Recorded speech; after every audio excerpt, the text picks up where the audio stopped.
திருகோணமலையிலிருந்து தமிழ் நடத்துகின்ற சரிகமபா நிகழ்ச்சிக்கு ஒருவர் தெரிவு செய்யப்பட்டிருக்கார்.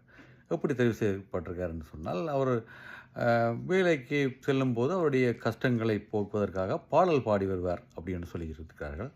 அப்படி பாடும்போது அந்த பாடல்களில் ஒன்றை எடுத்து டிக்டாக்கில் போட்டு அந்த பாடல் பிரபலமடைந்ததை தொடர்ந்து தமிழ் குழுமத்தினர் அவரை தொடர்பு கொண்டு சரிகமபா நிகழ்ச்சியில் இணைத்துள்ளார்கள் அப்படி என்று சொல்கிறார்கள். அவருடைய பேர் வந்து ஹாரிஸ். ஹாரிஸ் வந்து திருகோணமலை முள்ளிப்பத்தானியை சேர்ந்தவர்.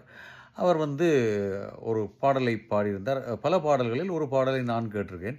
செங்குருவி செங்குருவி காரமடு செங்குருவி சேலை கட்டி மாமனுக்கு மாலையிட்ட செங்குருவி அழகாக பாடியிருந்தார். அது மட்டுமில்லை, அவரும் அவருடைய நண்பருமாக சேர்ந்து சில கொண்டாட்டங்களில் பாடி வருவதாக சொல்லி வருகிறார்.